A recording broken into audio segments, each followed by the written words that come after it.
Imagine it's August 2003. You're a 38-year-old project manager named David living in a suburb of Detroit, Michigan. You have a comfortable house in a good school district. You have two cars in the driveway, a Toyota Camry you own outright, and a Ford F-150 you're still paying off. You have a chest freezer in the basement stocked with roughly $400 worth of meat and vegetables. You have a home security system you pay $45 a month for, monitored by a company in Atlanta. You have a generator listed on your insurance policy as a declared asset. You have a cell phone, a landline, a cable subscription, and a broadband connection that in 2003 still feels miraculous. On the afternoon of August 14th at 4:11 p.m. Eastern Time, a software bug in an Ohio utilities alarm system fails to alert operators to a sagging transmission line. The line touches a tree. A cascade begins. Within 90 seconds, 256 power plants across 8 U.S. states and Ontario go offline. 55 million people lose power simultaneously. It is the largest blackout in North American history. By hour 6, your freezer has stopped freezing. By hour 18, the meat is beginning to turn. By hour 24, you've discovered that your generator requires a part that every hardware store within 40 miles has sold out of. By hour 48, your home security system is offline, the monitoring center unreachable, and the panel on your wall is nothing but a dark plastic rectangle. By hour 72, you're standing in your garage surrounded by everything you own and you're beginning to understand something that no one told you when you bought any of it. Not one purchase you made to make your life more secure is making you more secure right now. Not the freezer, not the security system, not the generator, not the smart home devices, not the emergency kit you ordered online 2 years ago and never actually opened. Everything worked, right until it didn't. This is not a story about the 2003 Northeast blackout, though that event is documented, studied, and still cited by infrastructure engineers today. It is a story about a category of collapse that is distinct from the economic collapses this channel has examined before, and in some ways more immediately relevant to the daily decisions most people are making right now. A 72-hour grid collapse is not a currency crisis. It is not a sovereign debt implosion. It is not a war. It is something more mundane and more likely. A failure of the electrical infrastructure that modern life has been built around so completely, so invisibly, that most people don't consciously know it exists until the moment it stops. If you're enjoying this deep dive into the story, hit the subscribe button and let us know in the comments from where in the world you are watching from today. The United States power grid is, depending on which infrastructure analyst you ask, either aging, fragile, or already failing in slow motion. There have been over 180 significant power disturbances in the U.S. in 2023 alone. NARC, the North American Electric Reliability Corporation, has repeatedly warned that large portions of the country face elevated risk of energy shortfalls under normal peak demand conditions. The Texas grid failure of February 2021 killed over 250 people and caused an estimated $200 billion in damage. It lasted in some areas for more than a week. The 2003 Northeast blackout cost an estimated $6 billion and lasted up to 4 days in some regions. These events are not anomalies, they are data points in a trend, and the trend is toward more frequent, more severe, and longer duration outages in countries whose entire economic and social infrastructure was designed assuming uninterrupted power. But here is what this analysis is about. Not the infrastructure, not the policy failures, not the politics of energy investment. It's about the purchases, the specific things that middle-class households have been sold on the premise that they create security, resilience, and preparedness, and that a 72-hour grid collapse renders not merely less useful, but actively, demonstrably useless. The mechanism is different from economic collapse, but the cruelty is identical. In an economic collapse, purchases become useless because the financial architecture around them fails. In a grid collapse, purchases become useless because the electrical architecture around them fails. And just as with economic collapse, the purchases most likely to fail are the ones most aggressively marketed as smart, responsible, and forward-thinking, the ones you were encouraged to buy, the ones that felt like upgrades. Let's go through them. Not as speculation, as autopsy. The smart home was sold to an entire generation of middle-class consumers as the future of domestic security and efficiency. Smart locks, smart thermostats, smart doorbells, smart lighting, smart appliances, smart security cameras with cloud storage and remote monitoring, smart irrigation systems, smart garage door openers, smart smoke detectors that send alerts to your phone. Every one of these devices was marketed on the premise of greater control, greater awareness, and greater safety. And in a functioning grid, within the operational parameters those devices were designed for, many of them deliver exactly what they promise. Then the grid goes down, and here is what actually happens, not in theory, but in documented reality, verified by every grid failure event in the past 20 years. Smart locks that require a Wi-Fi connection or a functional cloud server to operate become either permanently locked or permanently unlocked, depending on their failure mode, when the internet connection drops. In the 2021 Texas freeze, homeowners reported being unable to enter or exit their own homes because the lock's battery had died in the cold and the app-based backup had no signal. In other cases, locks failed to the open position, leaving homes unsecured for days. Smart security cameras stop recording the moment the grid fails. Most consumer-grade systems have no backup power. The cloud servers that store footage depend on data centers that have generator backup for core operations, but often throttle consumer services within the first 24 hours. Your camera is a sightless eye. Your notification system is silent. The app tells you the device is offline and offers you the opportunity to troubleshoot. Smart thermostats cannot regulate temperature without power. This would be an obvious point, except that millions of people have replaced their manual thermostats, devices that had no electrical dependency beyond a single AA battery, with devices that require a continuous internet connection and a powered HVAC system to function. In a winter grid failure, this is not a convenience loss. In certain climates, it becomes a survival issue within 48 hours. Smart appliances, refrigerators with touchscreen interfaces, ovens with app controls, washing machines with Wi-Fi diagnostics stop functioning entirely, not partially. Not in degraded mode. They are off. And because many of them are designed to integrate with the grid for peak hour power management, some require a software restart sequence that only works when connectivity is restored. The mechanism is specific. A smart home is not a more capable home. It is a more dependent home. Every feature that makes it smart, its connectivity, its automation, its remote access, its data logging, requires three things simultaneously: power to the device, power to the router, and a functioning internet backbone. Remove any one of those three, and the smartness evaporates. Remove the first one, which is exactly what a grid collapse does, and what remains is a house full of inert plastic and glass that is, in several measurable ways, less functional than the house it replaced.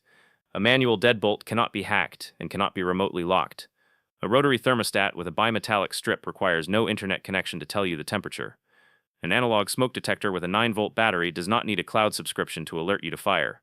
The smart home represents perhaps the cleanest example of a purchase that creates the feeling of security while systematically replacing the actual mechanisms of security with digital dependencies that fail completely and simultaneously the moment grid power disappears. This one requires careful framing, because the chest freezer itself is not the problem. A chest freezer is a useful appliance.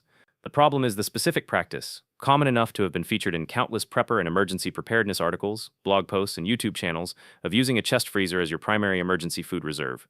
The logic seems sound. Buy in bulk. Freeze meat, vegetables, prepared meals. In an emergency, you have weeks of food stored in your basement.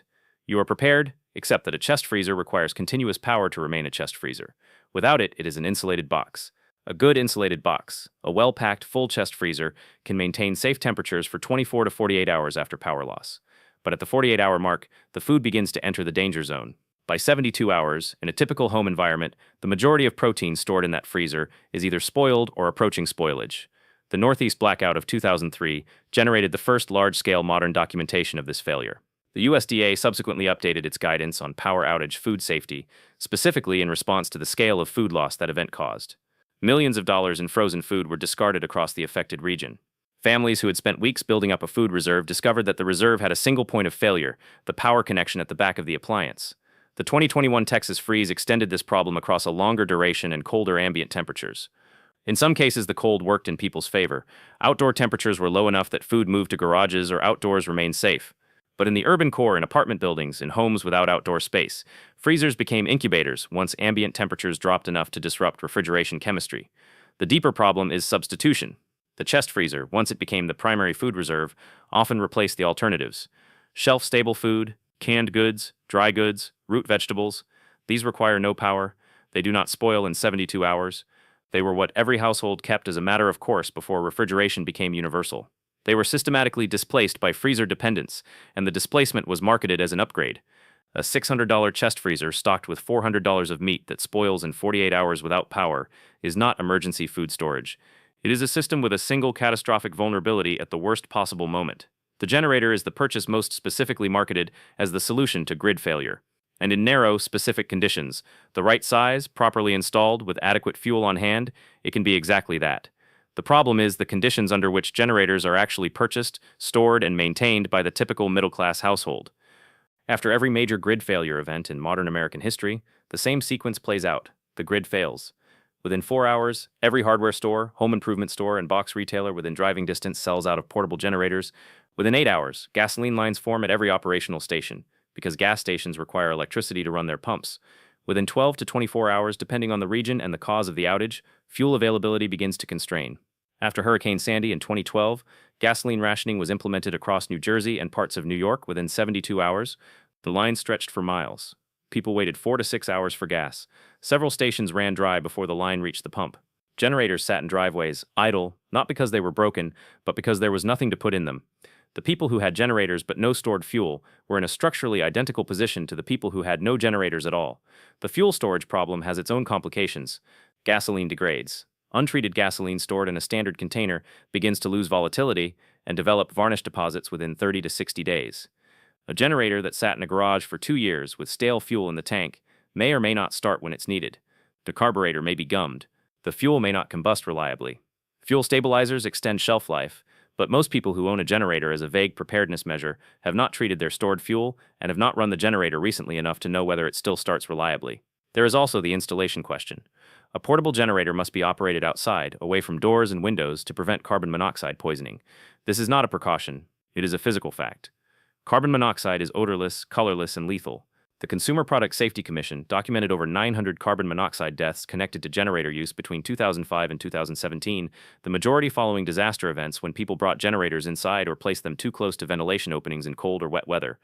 A generator operated incorrectly under stress is not a safety device, it is a lethal hazard. The mechanism is identical to the others. The generator is not a self-contained resilience tool, it is a node in a supply chain.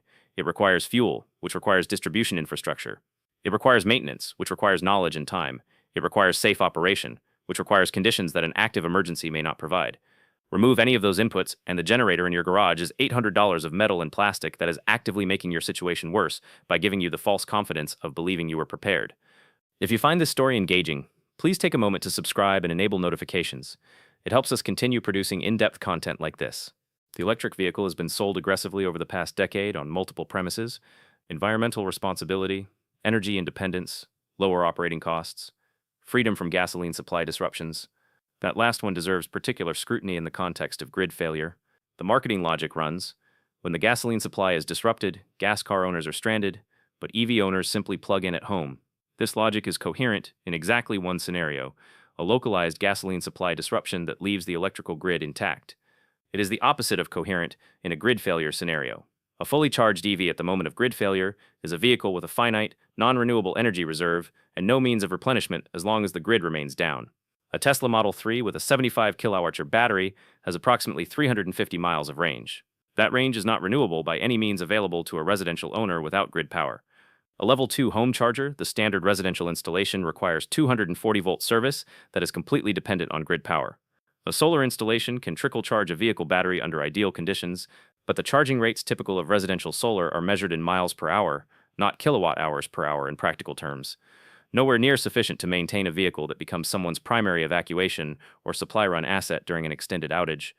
The February 2021 Texas freeze provided the first major documented stress test of this failure mode at scale. EV owners in the affected areas reported that cold temperatures, which reduce lithium battery capacity by 20 to 40%, combined with grid failure, created a situation where vehicles lost range faster than anticipated and had no means of replenishment.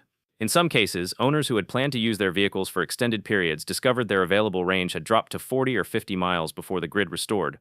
A gasoline vehicle during the same event faced its own challenges: fuel station pump failures and supply line disruptions, but crucially, gasoline can be transported in containers. A 5-gallon container of gasoline adds approximately 120 to 150 miles of range to a standard vehicle. It can be acquired from a distant station, from a neighbor, from a supply cache. The fuel is portable and transferable. An EV's energy reserve is none of those things. It is fixed in the battery. It cannot be supplemented by anything available at the residential level when the grid is down. And if the grid failure is extended, the 2021 Texas event lasted up to 9 days in some areas, the finite energy reserve in that vehicle represents a hard ceiling on the total transportation available to that household until power is restored. There is a deeper structural point here.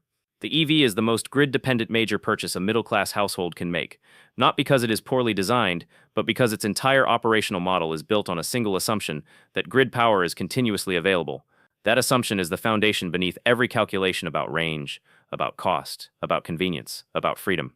Remove that assumption for 72 hours, and the vehicle that was supposed to represent energy independence becomes the most energy-dependent object in the garage. This category is the most serious, the least discussed, and the one most likely to have been invisibly installed in your home without you fully understanding its grid dependency. The category includes home medical equipment, CPAP machines, home oxygen concentrators, insulin refrigeration systems, electric nebulizers, powered mobility devices, as well as modern safety infrastructure, hardwired smoke and carbon monoxide detectors without battery backup, medically monitored alert systems, electronic prescription refill systems, and the digital health records infrastructure that emergency rooms depend on. Start with CPAP machines. Sleep apnea affects an estimated 22 million Americans. A CPAP machine requires continuous power to function. Most do not have built-in battery backup.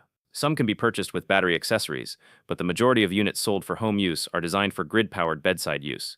During the 2003 Northeast blackout, OR visits for cardiac events and respiratory issues spiked noticeably in the hours following the outage, partly attributable to the heat, partly to exertion from stairs in buildings with no elevator, and partly to the population of patients who had missed one or more nights of medically required respiratory support. Home oxygen concentrators, used by patients with COPD, post-COVID pulmonary conditions, and other chronic respiratory diseases, require continuous grid power to function. They cannot run on standard portable batteries for more than a few hours. The oxygen concentrator does not have a reserve tank to draw from while waiting for power. When it stops, the patient is dependent on whatever supplemental oxygen is in a portable tank, if they have one, or is without supplemental oxygen. Insulin storage is a critical and underappreciated vulnerability. Insulin must be kept refrigerated between 36 and 46 degrees Fahrenheit for unopened vials, or it degrades and becomes less effective, sometimes within 24 hours of temperature exceedance. A refrigerator without power maintains safe temperatures for approximately 4 hours. After that, insulin stored inside is potentially compromised. The 2021 Texas freeze resulted in documented deaths among insulin-dependent patients whose medication spoiled during the extended power outage. These deaths were not spectacular. They were quiet.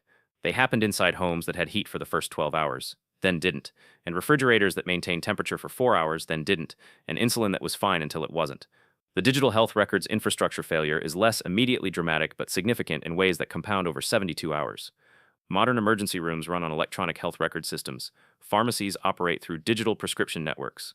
Medical history, allergy records, medication lists, all of it lives in systems that require power to access. During extended outages, hospitals activate backup power for critical care systems, but the depth of that backup and the duration it can be sustained varies. After 72 hours of grid failure, even facilities with backup generators face fuel supply constraints. The mechanism here is the one that makes this category different from the others. The other four purchases, the smart home, the freezer-based food storage, the generator without fuel, the EV, represent failures of convenience and preparedness. Inconvenient, expensive, frustrating. This fifth category is different. Grid-dependent medical infrastructure doesn't just become useless in an extended grid failure, it becomes a source of acute medical risk for the most vulnerable people in the affected population. And here is the cruelest structural point. These devices were prescribed or recommended by medical professionals, purchased through insurance systems, approved by regulatory bodies, and installed in homes specifically because they were necessary for health and safety. They were the most responsible, most medically indicated purchases their owners could have made. And their failure mode in grid-down conditions was not disclosed at the point of sale, not explained at installation, not mentioned in the device literature with sufficient urgency to prompt the purchase of backup power systems. The medical establishment prescribed the devices. No one prescribed the resilience architecture those devices required. Step back from the 5 categories. Smart home systems, freezer-based food storage, gasoline generators without fuel supply chains, electric vehicles as primary transportation, grid-dependent medical and safety devices. What do they share? They are all deeply architecturally dependent on the continued function of a single infrastructure layer, the electrical grid. And they are all purchases that were framed in their marketing, in their cultural positioning, in the advice given by friends and family and consumer review sites as upgrades, as improvements, as signs of being prepared, being modern, being responsible. But every one of them exchanged one kind of resilience for another kind of dependency. The manual lock for the smart lock, the shelf-stable pantry for the chest freezer, the analog vehicle for the EV, the simple on-demand oxygen tank for the concentrator. Each upgrade created a more capable, more efficient, more feature-rich system within the parameters it was designed for, and created a complete, total, simultaneous failure mode the moment those parameters were violated.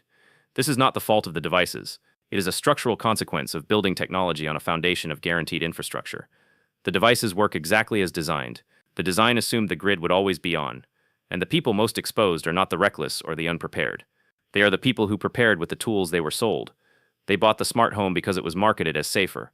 They stocked the freezer because it was marketed as preparedness. They bought the EV because it was marketed as resilient. They installed the medical devices because their doctors prescribed them. They followed the advice of every credible institution in their lives. And the advice was correct, given the assumption that the grid would hold. The problem is that the grid does not always hold. Since 2000, the United States has experienced dozens of grid events, affecting more than 500,000 customers each. The events are increasing in frequency and severity. The infrastructure is aging. The climate is producing more extreme weather. The threat surface for cyber attack on power infrastructure is documented and growing. A 1 in 3 chance of experiencing a significant grid disruption over a 30-year period is not an extreme estimate, it is a conservative one, and yet the entire consumer infrastructure market, the smart home industry, the food storage industry, the EV market, the home medical device market, none of it is designed around that probability. It is designed around the assumption of reliable power, because reliable power is the condition under which all of those products are most profitable, most convenient, and most marketable. The system that sells you these products is the same system that benefits from the infrastructure assumption those products depend on. It has no incentive to warn you, it has every incentive to sell you another upgrade. The historical record of grid failure events is shorter and less dramatic than the record of currency collapses, but it is consistent. After the 2003 Northeast blackout, after Hurricane Sandy, after the Texas freeze, after every extended regional outage documented in the modern era, the households that managed best were not the ones with the most technology. They were the ones with the least dependency. They had food that didn't require refrigeration. Not because they'd given up convenience, but because they'd maintained both the convenience of the freezer and the insurance of the pantry. They had mechanical locks that worked without power. They had vehicles that could be refueled from portable containers. They had medical contingency plans that included battery backups, portable oxygen, and medication coolers that didn't depend on the household grid. They had relationships with neighbors, people who knew each other, who pooled resources, who checked on the elderly and the medically vulnerable on day one, rather than waiting for an official emergency declaration. They weren't preppers in the cinematic sense. They were people who had, by choice, or by habit, or by cultural inheritance, maintained a layer of infrastructure beneath the electrical infrastructure. A layer that didn't go dark when the grid did. The lesson is not don't buy the smart home. It is not don't buy the EV. These are not binary choices. The lesson is the same one that economic collapse teaches, applied to a different timescale. Every purchase that increases your dependence on a single infrastructure layer creates an exposure, and exposures compound. 5 purchases that each individually depend on the grid are not 5 separate risks. They are one risk expressed 5 times simultaneously, activated by a single event, failing at the same moment. That is not resilience, that is concentration.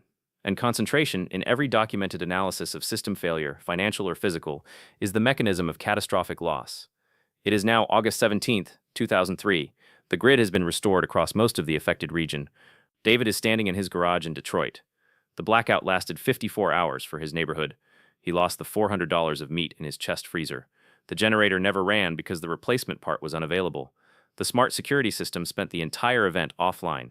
His EV, he didn't have one. This is 2003, but his neighbor bought one in 2022, and during a 3-day outage last year, it sat in the driveway with 23 miles of range would have been effectively stranded. David is fine. His family is fine. He has been inconvenienced rather than endangered, which puts him in the majority of 2003 blackout outcomes. But David has learned something about the difference between what felt like preparation and what actually constituted preparation. The expensive purchases did not protect him. The inexpensive habits, the case of water, the canned goods, the battery-powered radio, the relationship with his neighbor 3 doors down who had a gas camp stove, those were what made 54 hours manageable rather than dangerous. He spent $600 on the chest freezer. He lost $400 in food. He spent $800 on the generator that never ran. He spends $45 a month on the security monitoring that went dark at hour 1. He did not spend $30 on fuel stabilizer and stored gasoline. He did not spend $50 on a battery-operated carbon monoxide detector with a 10-year lithium backup. He did not spend $200 on shelf-stable food that would have made 3 days manageable without any power at all. This is not hindsight. The information existed. The failure modes were documented from previous events. The grid had already failed catastrophically in 1977 in New York, in 1998 in Quebec, in the ice storms of 1998 across the Northeast. The pattern was already in the record. The record was ignored because the products sold on the basis of grid dependency were more marketable, more profitable, and more culturally validated than the simple, unglamorous alternatives. The chest freezer is an upgrade. A pantry stocked with canned goods is something your grandmother had. One feels like progress, the other feels like regression. But when the grid fails, the pantry outlasts the freezer by 70 hours. There is a tendency to think about grid resilience as a niche concern, something for the extreme preparedness community, something for people who live in rural areas or disaster-prone regions, something for a specific kind of personality, the kind that stockpiles and worries and reads the wrong kinds of websites. This is a comfortable framing, and it is wrong. The 2003 Northeast blackout affected 55 million people in one of the wealthiest, most developed corridors in human history. The 2021 Texas freeze affected 4.5 million households in the 10th largest economy on Earth. The 2012 Sandy outages lasted up to 2 weeks in some areas of New York City. Not a rural backwater, but one of the most densely serviced urban environments on the planet. The vulnerability is not geographic or demographic. It is architectural. It is the architecture of a society that built everything on the assumption of continuous power and then continued to deepen that assumption with every new device, every new upgrade, every new smart system installed on top of the previous one. The question is not whether you will experience a 72-hour grid failure. The question is whether the purchases you've made in the name of progress and preparedness will help you through it or will sit there silent and useless, reminding you of what you spent and what it bought. The pattern is already in motion. It has always been in motion. The grid fails somewhere every year. It will fail in more places, more severely, more frequently than it has before. The infrastructure reports say so, the climate data says so, the cybersecurity briefings say so. The question is never whether the system will fail. The question is whether you will recognize what you actually own before the moment it matters. This channel doesn't predict the future. It dissects the past so the patterns become visible before they become personal. The 2003 blackout is in the record. The 2021 freeze is in the record. The failure modes are documented. The purchases that failed are listed. The ones that held are listed too. The information is already there.